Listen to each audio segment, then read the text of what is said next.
तो चलिए भाई दोस्तों, स्वागत है आप सभी का एक बार फिर से बातों से इतिहास की सीरीज में। आज हम बात करने वाले हैं राजस्थान की सुप्रसिद्ध प्रेम कहानी के बारे में, जो है ढोला मारू की प्रेम कहानी। ढोला नरवर मध्य प्रदेश में एक जगह पड़ती है। वहाँ के राजा तोड़ा सिंह का बेटा है भाई। और जो मारू है यह है पुंगलगढ़ बीकानेर, जो कि राजस्थान में जगह पड़ती है।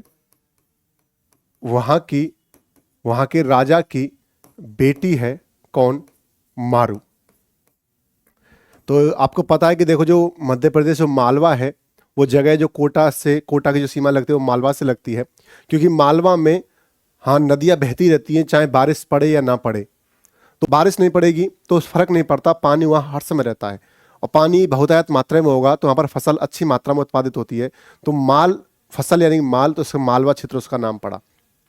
क्या होता था कि जब भी राजस्थान में सूखा पड़ता था या पानी की कमी पड़ती थी, तो लोग, क्योंकि भाई लोगों के पास क्या था, पशुधन था, गाय धन था, गौधन था, उसको लेकर के मालवा क्षेत्र जाते थे, जिससे कि वहाँ उनको चारा मिल सके और वो अपना जीवन यापन कर सके। राजस्थान में बहुत तगड़ा अकाल पड़ा, सूखा पड़ गया, तो यहाँ पर पानी की कमी हो गई। तो पुंगलगढ़ से जो यहाँ के राजा थे, वो अपनी पत्नी और अपनी बेटी मारू को लेकर के कहाँ पहुँचे भाई? मालवा क्षेत्र में पहुँचे गाय चराने के लिए, कि गाय वहाँ पर नदी के सारे घास होगी, गाय वहाँ पर चारा खा लेंगी और आराम से दिन बीत जाएंगे, और जब भी बारिश होगी तो हम वापस आ जाएंगे। तो वो लगभग 3-4 महीने वहीं रहे। तो जब नरवर का जो राजा था सोड़ा सिंह, वो सुबह से निकलता तो अपने राज्य को देखता कि कहाँ क्या घटना हो रही है। तो वो देखता कि एक व्यक्ति डेली वहाँ पर अपनी गाय चराते हैं, तो डेली बातचीत करते हैं। तो सोड़ा सिंह से वो सोड़ा सिंह बातचीत करता है उनसे। तो आपको पता है पहले बातचीत होती थी तो दोस्ती बढ़ जाती थी, तो दोस्ती बढ़ जाती है ऐसे ही। और आपको पता है कि आप भी अपने देख लो, बड़े बुजुर्ग जो भी होते हैं, यदि कहीं 10-15 दिन रह लें, वो 10-15 दिन बात कर लें, तो कोई ना कोई रिश्ता बना करके आते हैं। या तो उसकी बेटी अपने बेटे के लिए ले आते हैं, या अपनी बेटी दे के आते हैं, शादी करके आते हैं, या फिर वहाँ धर्म भाई का रिश्ता बन जाता है। ये स्वाभाविक सी बात थी कि जहाँ भी हम कुछ दिन रहें वहाँ पर कोई ना कोई रिश्ता बन जाता है। या आप अपने बुजुर्गों में देखते भी होंगे कि वो उसकी धर्म बुआ है, धर्म बहन है, उसकी शादी वहाँ ऐसे हो गई थी। इसी प्रकार से हुआ। तो एक दिन क्या हुआ, दोनों बैठ करके आराम से हुक्का पानी पी रहे थे, हुक्का वक्का लगा रहे थे मेड़ पर बैठ करके, और गायें चर रही थी। तो बात में कहा कि भाई खाली बैठे हैं, क्या करें? तो उसने कहा, देखो मेरा जो बेटा है वो बड़ा हो गया है और 3 साल का हो गया है। मेरा बेटा जो ढोला है वो बड़ा हो गया है, और कितने साल का हो गया है? वो 3 साल का हो गया है।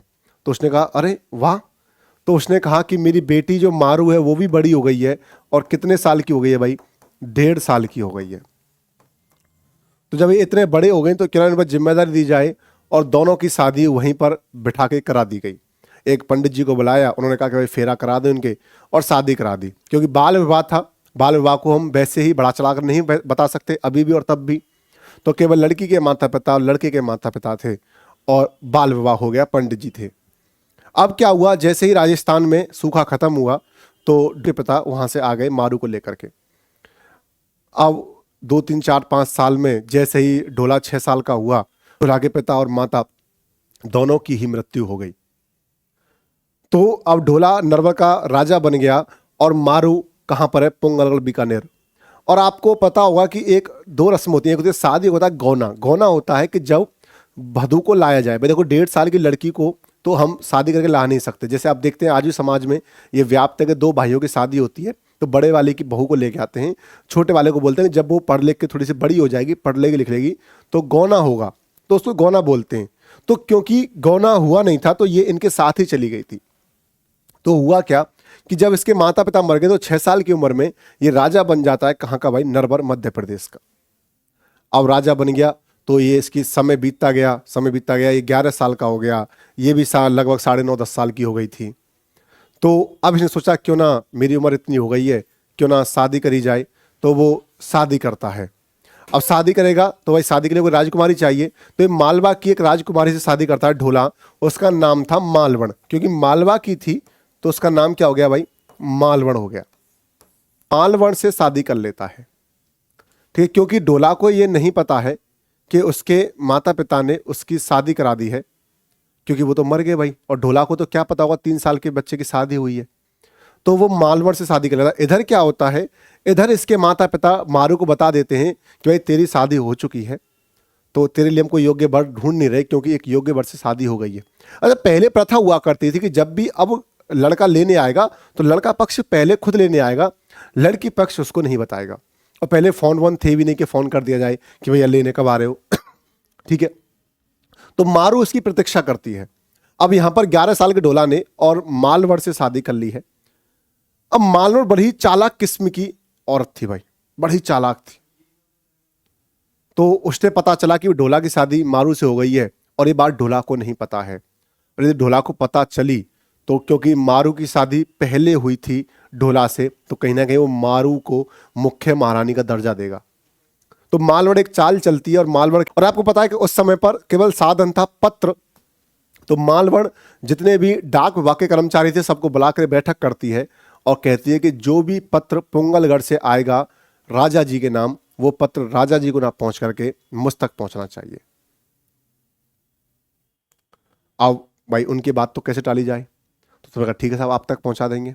अब इधर मारू जो है वेट कर रही है। मारू 12 साल की हो गई, 13 साल की हो गई, 15 साल की हो गई, 16 साल की हो गई, 17 साल की हो गई। अब मारू अपने बापू से तो कह तो नहीं सकती कि बापू वो लेने नहीं आ रहा, मुझे ससुराल जाना है। अब लड़की तो कैसे अपने पिता से ऐसे कहे, वो अंदर ही अंदर घुट रही है कि भाई वो कब लेने आएंगे मुझे, कब मैं वहां पहुंचूंगी, कब मेरा प्यार आएगा मुझे लेकर जाएगा। वो इंतजार कर रही, जबकि डोला को इस बारे में कुछ पता ही नहीं है कि मेरी शादी हो चुकी है, क्योंकि उसके माँ बाप तो है नहीं जो बता दें उसको। तो यानी कि कहीं ना कहीं अब मारू पत्र लिखना शुरू करती है भाई। अब हार गई है कि वो लेने नहीं आ रहे, तो पत्र लिखना शुरू करती है और पत्र भेजती है, कबूतर जा जा जा। अब कबूतर जाए और पत्र देकर आए, और डाक विभाग के कर्मचारी और रानी को दे दे वो पत्र। वो पत्र ढोला तक पहुंचे ही नहीं। तो मारू ने न जाने कितने पत्र भेजे। अच्छा, पहले जमाने में भाई पत्र था, समस्या तो ये है कि वहां तक पहुंचा है कि नहीं पहुंचा ये भी नहीं पता। अब तो डबल टिक हो गया, तो पहुंच गया है बट देखा नहीं है। ब्लू टिक हो गया, देख लिया पर रिप्लाई नहीं करना चाह रहा, इग्नोर कर रहा है। और तो ये चीजें पता चलती हैं, पहले कैसे पता चले भाई। तो जब पहले पता नहीं चल सकती थी तो क्या हुआ कि अब रानी को यह भी तो जानना है कि भाई वहां तक पत्र पहुंचे भी हैं कि नहीं पहुंचे, राजा को पता भी चला है कि नहीं चला कुछ चीजों का। तो एक दिन मारू ऐसे परेशान होकर के और छत पर बैठी है, बारिश का मौसम है और गीत गा रही है, और सावन का महीना है कि सावन बीता जाए अब तो ढोला लेने आजा, सावन बीता जाए अब तो ढोला लेने आजा, मैं कब तक तेरी याद में तड़पूं, अब तो ढोला लेने आजा। तो वहीं से ढाडी जाति के लोग जा रहे थे। जो ढाडी जाति है वो संगीत प्रेमी मानी जाती है। तो वो देखते हैं कि एक महिला, एक लड़की बड़ी ही सुंदर आवाज में एक गीत गा रही है जिसमें बहुत दर्द भरा हुआ है, बहुत दर्द भरी आवाज में गीत गा रही है, किसी के मिलने के लिए पुकार रही है कि भाई मिलने आ जा, लेकिन वो मिलने नहीं आ रहा है। वो जाते हैं छत पर और उससे मुलाकात करते हैं।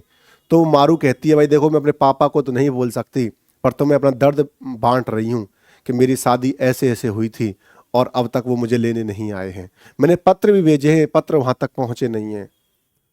बढ़ता का सबसे बड़ा नियम यही है कि किसी की भी हेल्प पहले की जाए, व्यापार व्यापार बाद में है सभी। तो कहीं ना कहीं डाडी जाति के लोग कहते हुए व्यापार तो होता रहेगा, पैसा तो आता रहेगा, ये बेचारी इतने दर्द में बिछड़ रही है किसी से, इतना दर्द है इसके अंदर, क्यों ना इसकी मदद की जाए। तो जब इसकी मदद के लिए वो लोग जाते हैं कहाँ पर, नरवर मध्य प्रदेश में। तो वहाँ जाकर के वो नरवर के किले के पास जाकर के वो गाना गाते हैं कि तुझे याद ना मेरी आई किसी से अब क्या कहना, और दिल रोया कि अखबर आए किसी से अब क्या कहना। ये धोखे प्यार के धोखे मैंने सहे दिल पर रो रो के, किसी से कोई प्यार ना करे, किसी से कोई प्यार ना करे, तूने धोखा दिया मैं किसको बताऊं। ऐसे गाने गाते हैं। तो राजा सुन करके नीचे आता है और पूछता है भैया ऐसा क्यों गा रहे हो, किसको धोखा दे दिया मैंने। तो बताते हैं कि तुमने मारू से शादी की थी और मारू आपके इश्क में बिछड़ कर रो रही है, बेचारी रो रो करके गीत गा रही है, पत्र लिख रही है, पत्र आप तक नहीं पहुंचे हैं, यदि पहुंचे हैं तो आपने रिप्लाई क्यों नहीं किया, ऐसा क्या बात है, क्यों उसको इग्नोर कर रहे हो। तो ढोला कहता है कि मेरे पास पत्र ही नहीं पहुंचे। तो ढोला अब क्या करता है, डाक विभाग के कर्मचारियों की बैठक बुलाता है और कहता है कि भैया जो पत्र भेजे थे वो पत्र कहाँ हैं।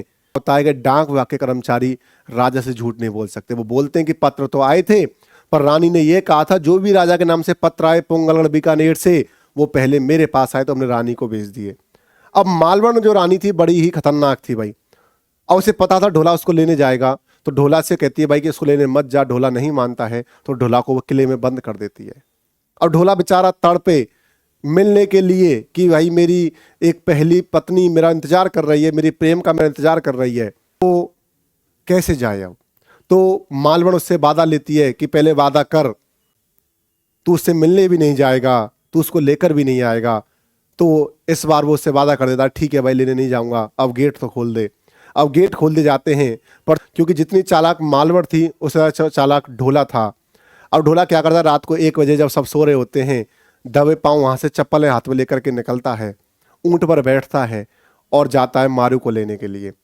और आपने देखा होगा राजस्थान की जितने भी भित्ति चित्र हैं, जितने भी दीवारों पर चित्र बने हुए हैं, वहाँ पर एक ऊंट पर 2 व्यक्ति बैठे हुए हैं, एक मेल एक फीमेल, वो सभी ढोला मारू हैं और वह ऊंट पर बैठा करके मारू को लाता है। तो ये ढोला मारू जो कहानी है बड़ी ही प्रसिद्ध है राजस्थान में। ये